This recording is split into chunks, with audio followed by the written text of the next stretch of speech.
Okay, so now we have, pardon the sun in and out of the frame here. It's just the time of day. And this is really the best place for me to set up. Yes, it is. It really is. But so we have the Magician.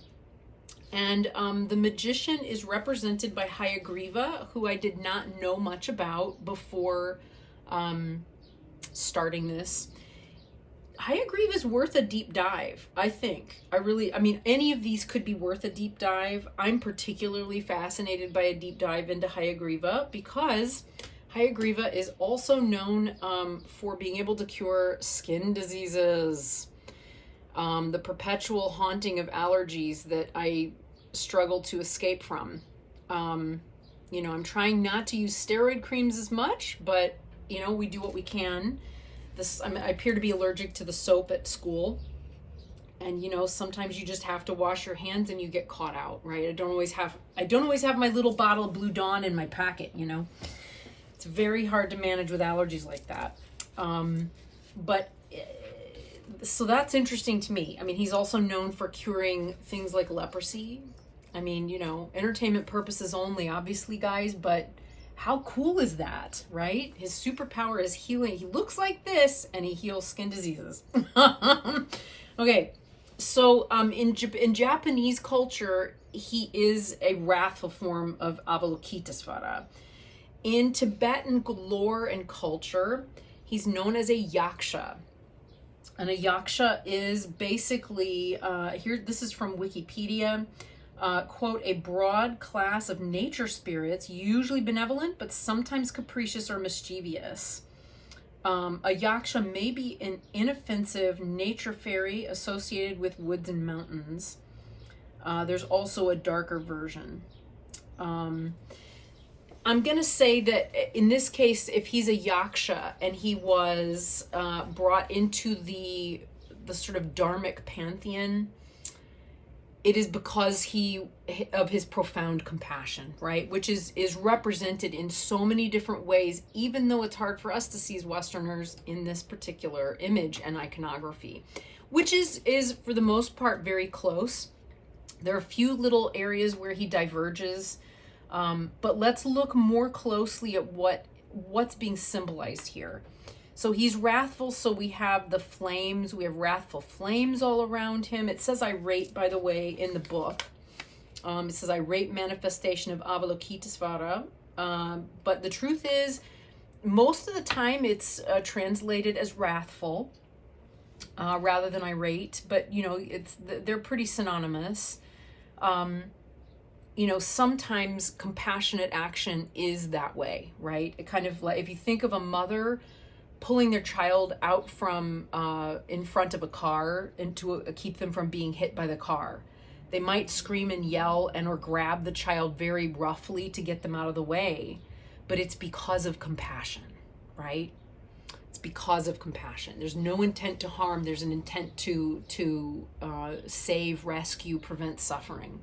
So if you think of it that way, that is how the wrathful deities are thought of in Buddhism.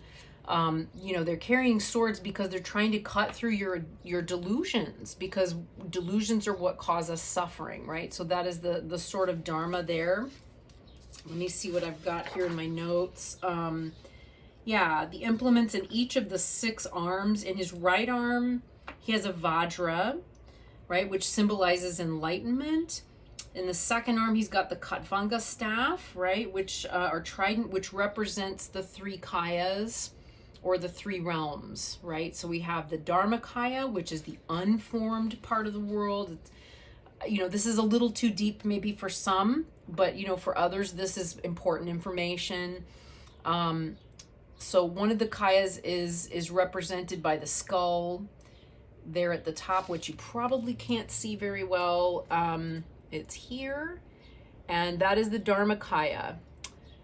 This sort of rotting head in the middle is Sambhogakaya, or the realm of light. It exists between the unformed and the formed, and then there's the Nirmanakaya, which is usually just represented by a fresh human head, and it's the realm of matter and human beings, right? It's where we live. So we have those three represented by various stages of rotting corpses. I'm never quite sure why that is, but I think it's in part to keep us from being attached. Okay, and it tends to represent skillful means and compassion. Again, kind of hard for us to imagine. It takes some getting used to, for sure. The third hand usually has a Vajra sword. So we've got the sword up here instead of down here, which is an interesting choice. Instead, we have a blue lotus, which is not normally his iconography.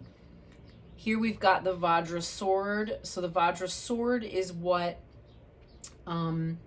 slices through delusion, cuts attachments to things in order to prevent further suffering.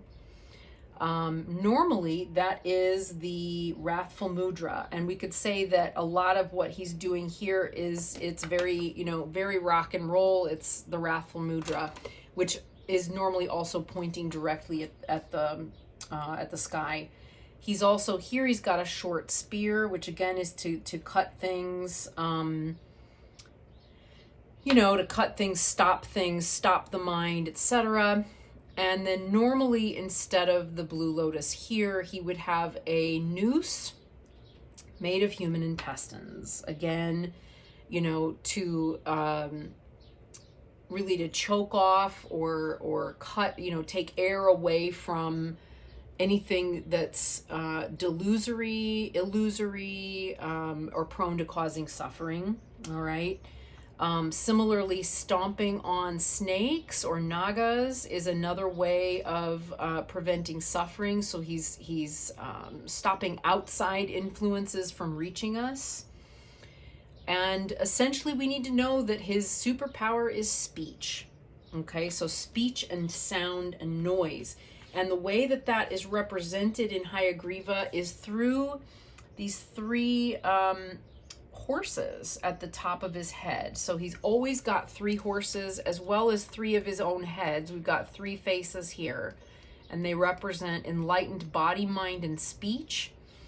I believe so too do the horses, but the horses have some extra significance. One of them is that they are carrying with them the element of air. Hayagriva's element is fire, as you can kind of see. It's although any colored deity could have fire represented around them. Those are called wisdom flames. But in particular, he's red. He comes from the Padma family, which is fire, the element of fire. So they actually represent air, but they do have the energy of the deity that they are there to represent, which is fire. So they've got red manes, which kind of blend in here with his hair, although it kind of looks like they have green manes instead of red ones. But, you can only do so much with something that's going to be that size, right? What else do we need to know about him?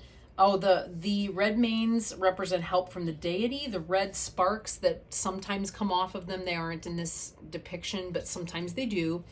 And those are red sparks of healing energy that pacifies suffering. So that as those horses are neighing out, they're pacifying suffering. All right. Now, what I think is very interesting, as well, in terms of like what what the horse represents here. He's also said to have like the neck of a horse and so forth. But what they represent here, is the horse's roar, which is the challenge of the stallion protecting his herd. It's a terrible sound that's piercing in intensity, carrying for miles in all directions. So that is the power of Hayagriva. You hear Hayagriva before you would ever see him. Okay, so he's got the ability to do all kinds of things.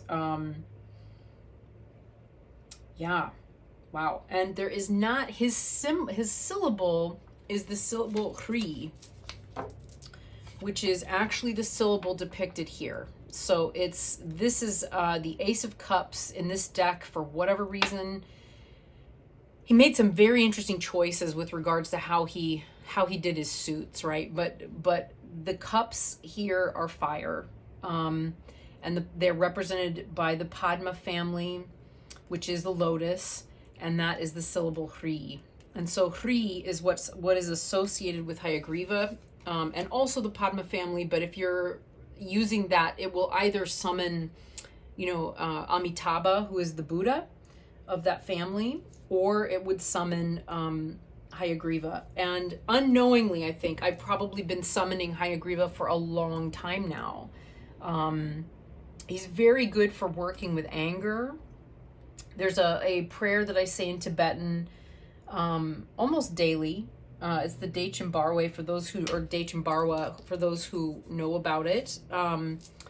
And it is a Padma family prayer, and it basically summons all of the Harukas, so he would be the first, right? And the Buddhas and Dakinis from the Padma family to come to you and help magnetize all possibilities in order to keep you and all beings safe, so that whatever it is that you're doing, it will be accomplished, and it will be accomplished skillfully. So that's Hayagriva. There are, of course, plenty more associations of things in here. We could talk about the iconography and things associated with him at greater length if anyone wants to. But these are the things you want to know about this particular deity. He is a magician. He can, let's see, you can call on him for help with obstacles to do with anger, illness, poverty, or any issue that interferes with dedication to practice. Okay, so he would be the magician that would come to help you out with any difficulty you would have on your spiritual path, right? So if the Fool is the path, is entering the path or entering the stream, Hayagriva is your magician. He's here to help you navigate and cope with any challenges you encounter.